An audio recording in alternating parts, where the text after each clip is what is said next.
What are we gonna show at the demo? Welcome to MsMojo, and today we're counting down our picks for the top 10 things the Dropout got factually right and wrong. You have got to make an offer. No.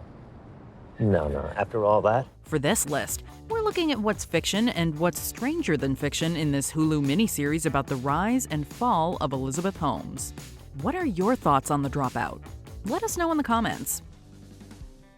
Number 10. Elizabeth Holmes dropped out of Stanford. Right. Steve Jobs, Bill Gates, Elon Musk. What do they all have in common? Steve Jobs dropped out, Bill Gates dropped out, Michael Dell, Paul Allen, Elon Musk. Who's Paul Allen? He's the other I don't Microsoft care. guy. Among other things, they were all tech giants and none of them finished college. Elizabeth Holmes sought to replicate their success beat for beat on the road to becoming a self-made billionaire. I wanted to do something with my life that people thought was impossible before. Following the example of her idols, Holmes dropped out of Stanford School of Engineering in 2004 at age 19.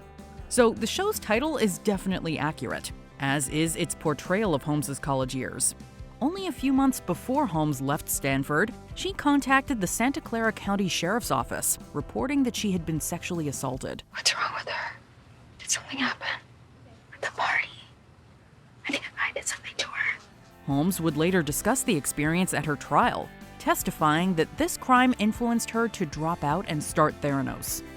Number 9. Holmes met Rakesh Madhava at college. Right and wrong. What's up, dude? Hey, what's up? Professor Channing Robertson encouraged Holmes's vision at Stanford, becoming an early board member at Theranos. Holmes would stand outside of Robertson's office, asking him if she could join his graduate research program, eventually landing a spot despite her young age. Professor Robertson? Oh, God, it's you. No. I can't let you in. In the series, Holmes works closely with TA Rakesh Madhava. The two go on to collaborate at Theranos, but Madhava leaves after his friend and colleague Edmund Koo is fired. I quit. While the Dropout gets a fair deal right about Madhava, they changed one major detail: his name. Madhava is seemingly based on Shaunak Roy, who assisted Robertson and became Theranos' first employee. Some outlets credit Roy as Theranos' co-founder, but like Madhava, he jumped ship as the cracks started showing. Number 8. Theranos' clinical trial on terminal patients. Right. Nashville was an inspiring step forward.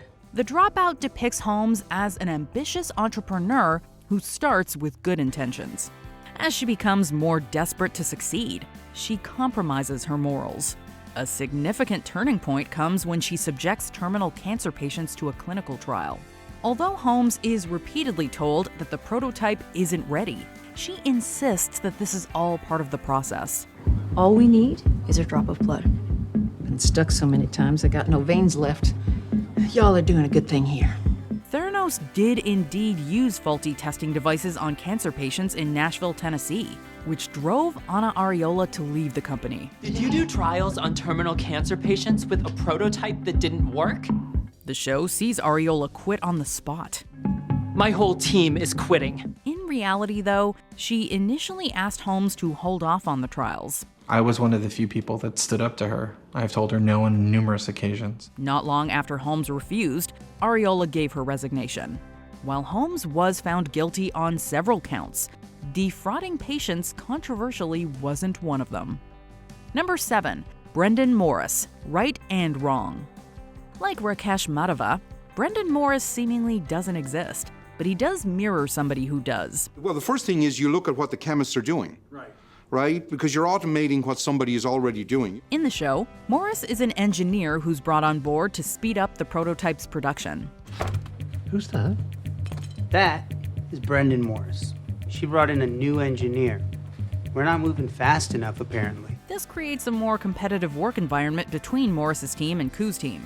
Morris finally has enough of Theranos after Ian Gibbons takes his life. He writes an email detailing Gibbons' achievements shortly before leaving Theranos. Morris shares much in common with Tony Nugent, who arrived at Theranos around the same time to work on the Edison. He also wrote an email tribute for Gibbons, although Nugent didn't send it to the whole company. Whereas it's implied that Morris resigned immediately following Gibbons' death, Sunny Balwani fired Nugent 3 months later. Number 6. Trying to fix device in Switzerland. Right. It's been consistent. Every time.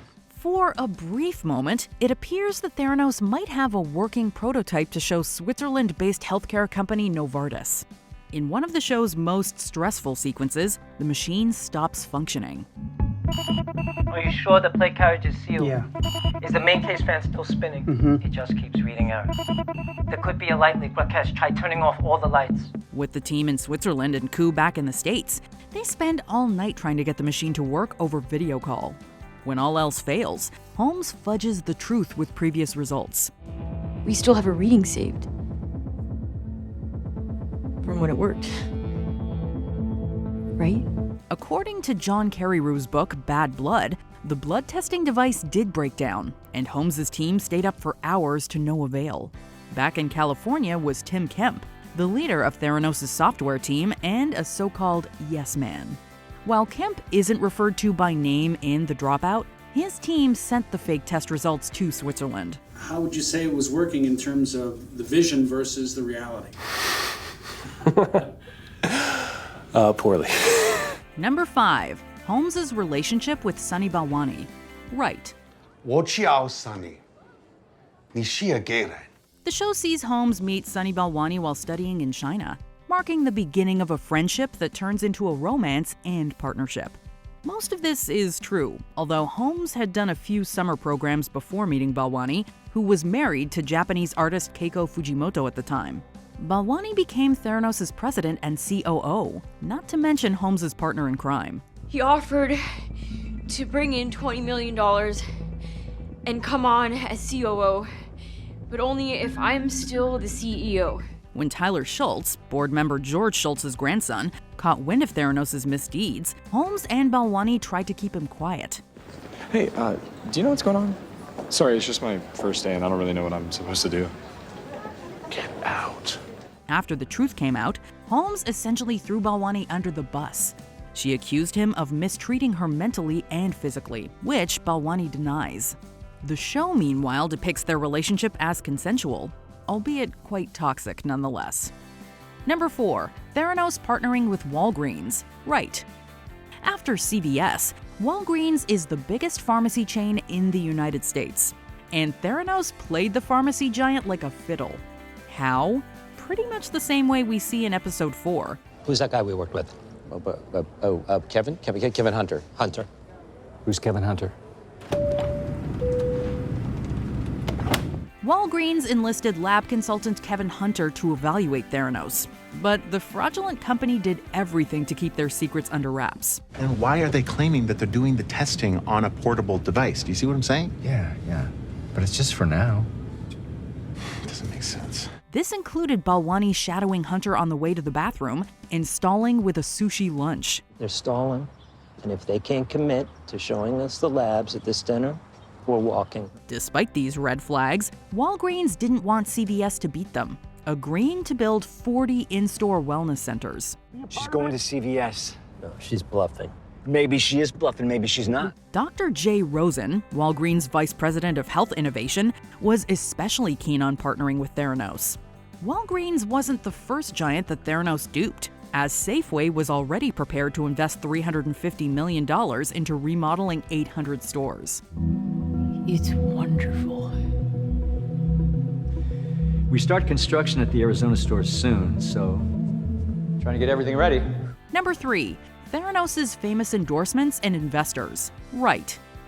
As seen in The Dropout, Holmes used her tuition money to start up Theranos, or Real-Time Cures as it was originally called.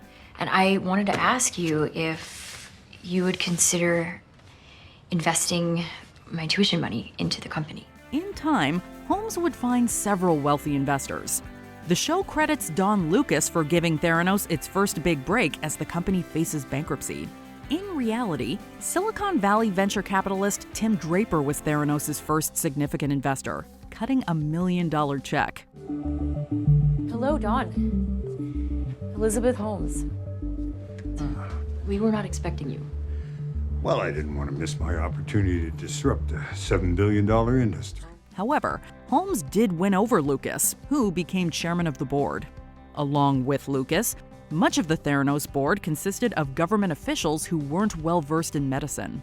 Rupert Murdoch, Betsy DeVos, and the Waltons were just some of Theranos' key investors. Theranos also got 2 huge endorsements from former President Bill Clinton and future President Joe Biden. I think the promise of technology is that we can make access to basic infrastructure and, in many cases, to more advanced infrastructure than is even currently available today in developed economies. Number 2, Holmes's voice. Right. Throughout the series, we see Holmes transform from an in-over-her-head, sloppily dressed businesswoman to a confident biotech superstar. She not only possesses the charisma of her idol Steve Jobs, but also the black turtlenecks. In addition to her new wardrobe, Holmes begins to develop a drastically deeper voice. You're Theranos.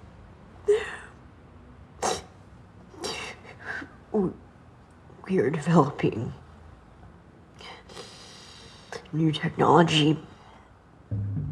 This is an inspiring step forward. Although Holmes's family has claimed that her baritone voice is legit, many other insiders believe it's all part of her facade. This includes Professor Phyllis Gardner, who says that Holmes didn't talk that way at Stanford. Holmes's voice can even be heard changing from high to low during a 2005 interview. In this interview with NPR from 2005, we hear a very different sounding Elizabeth. No, it hasn't. Well, if I use traditional words to describe what we're doing, it's hard. Whether or not the voice is fake, Amanda Seyfried does an authentic job at capturing the persona that Holmes presents in public. We are ready to provide you with the opportunity to be on the cutting edge of healthcare. Before we unveil our top pick, here are some honorable mentions. Holmes's father worked at Enron. Right. What's more, he was a vice president. Your father lost his job. Everyone lost their jobs. Company's bankrupt, it's on TV. Lucas asked Avi Tavanian to resign. Right. In retrospect, Lucas probably should have listened to Tavanian's suspicions. As far as I'm concerned, you should tender your resignation. What? I'm asking you to resign. You're firing me from the board. I'm asking Is that what your gut says you should do? Tonight. Lucas tried removing Holmes as CEO. Right. It took a few hours for Holmes to convince the board, however. You are here because we, collectively, have lost confidence in your ability to continue on as CEO of this company. Koo didn't have his car the day he was fired. Right. The rotten cherry on top of a bad day. I don't have my car today, so if someone can give me the number of a cab company. Richard Few's lawsuit. Right. And Theranos was represented by David Boies of Bush v. Gore.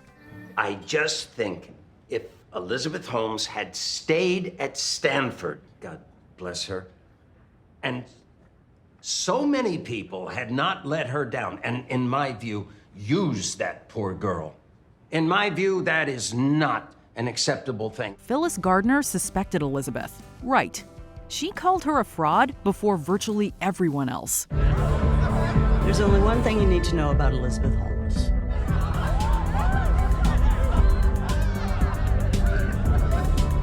She's a fraud, Richard.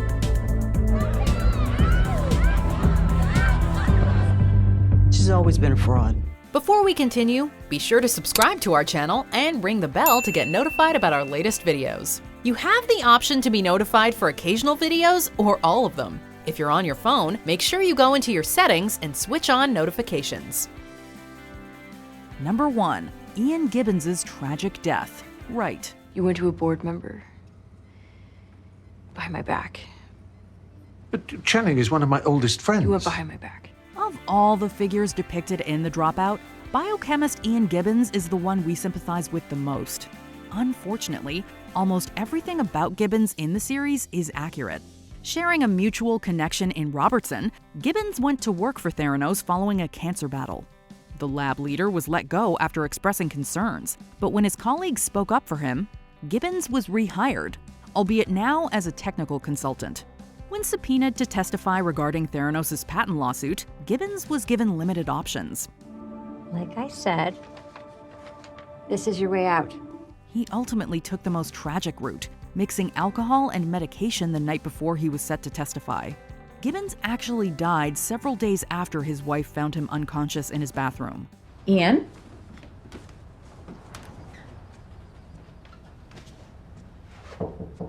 Ian? Theranos was then quick to retrieve his laptop. Do you agree with our picks? Check out this other recent clip from MsMojo. And be sure to subscribe and ring the bell to be notified about our latest videos.